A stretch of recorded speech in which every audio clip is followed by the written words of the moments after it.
The Titans come into this game with an unexpected jolt of confidence. Their wild last-minute comeback against Arizona wasn't pretty. It was chaotic, risky, and borderline miraculous, but it worked. And in the NFL, sometimes that's all that matters. Wins build belief, and Tennessee has started to believe in something real. Their rookie quarterback, Cam Ward. The organization seems to have found its direction. The players are buying in. The coaches are leaning into a vision built around youth, grit, and patience.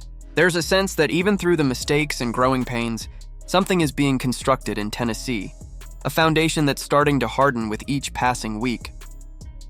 Meanwhile, the energy in Las Vegas is the complete opposite. A 4-game losing streak has cast a dark shadow over a franchise that was supposed to be on the rise. When Pete Carroll took over this team, the expectations were grounded but hopeful. Nobody expected instant dominance, but everyone believed this squad would fight in every game, scrap their way to competitiveness, and build momentum through effort and discipline. Instead, what we're seeing is chaos, miscommunication, inconsistency, and a team that looks mentally exhausted before halftime. And at the center of this storm stands Geno Smith, 9 interceptions in 5 games. 9, that's not just bad, it's catastrophic for a veteran quarterback brought in to stabilize a volatile position. He was supposed to be the steady hand guiding this offense, the voice of reason in high-pressure moments. Instead, what fans are watching feels like a slow-motion collapse. Geno isn't playing like a seasoned pro, he's playing like a rookie forced into a role he's not ready for. He's locking onto receivers, forcing throws into impossible coverage, and unraveling at the first sign of pressure. Every drive feels like a gamble, every pass like a coin flip. The most frustrating part isn't even the turnovers, it's the cycle that follows. After every loss, Geno walks to that podium and says all the right things. He takes responsibility, acknowledges his mistakes, promises to improve, and sounds like a man ready to turn it all around. But by Sunday, it's the same story again. The same misreads, the same poor decisions, the same reckless plays that bury the Raiders before they ever have a chance to dig in. It's starting to feel like words without substance, like a quarterback stuck in an endless loop of knowing what to fix but never actually fixing it. And when fans start chanting for the backup, things are getting ugly. The talk around Kenny Pickett is growing louder by the week. Nobody truly believes Pickett is the long-term answer.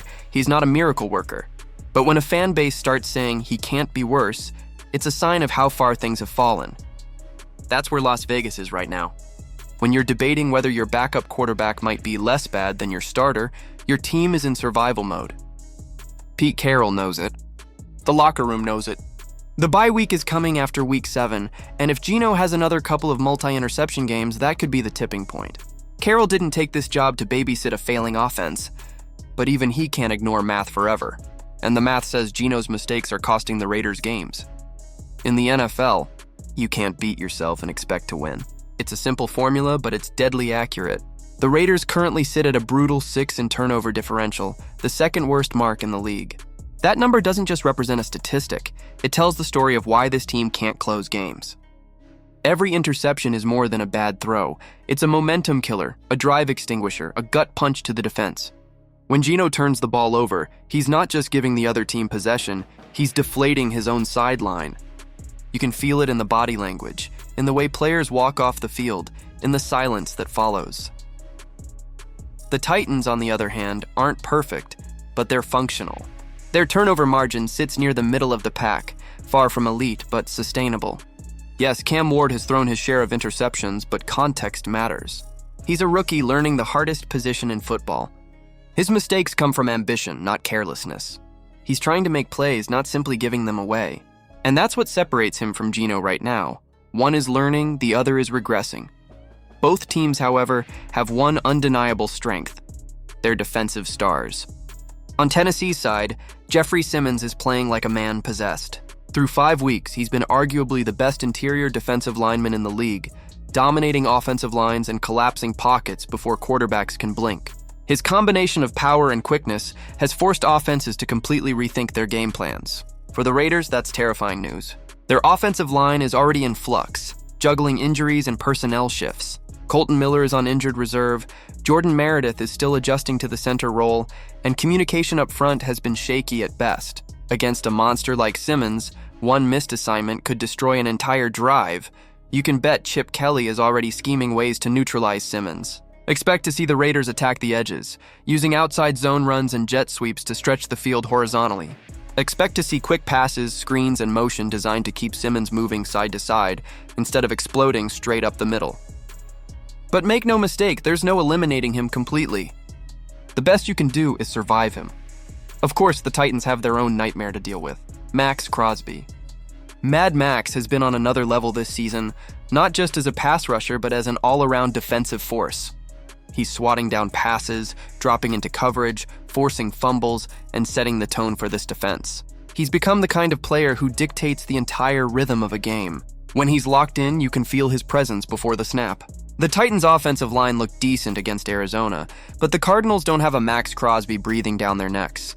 Whether J.C. Latham returns from injury will be key. If not, Cam Ward could spend the afternoon running for his life. This game isn't just about two struggling teams, it's about two trajectories heading in opposite directions. The Titans are young, raw, and imperfect, but they have momentum. They're learning from their losses and finding ways to grow. The Raiders, on the other hand, are unraveling.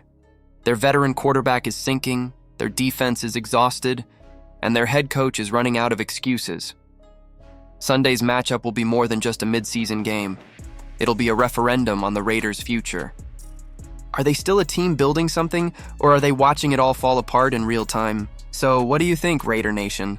Is it finally time to move on from Geno Smith, or should the team ride it out and hope he figures it out before it's too late? Do you believe the Raiders still have fight left in them, or is this the beginning of a long, painful rebuild? Let me know your thoughts in the comments below. And if you love deep dives like this, where we go beyond the stats and into the soul of the game, make sure to hit that like button. Subscribe for more, and stay locked in right here. The next chapter of this season is about to be written, and it might just change everything.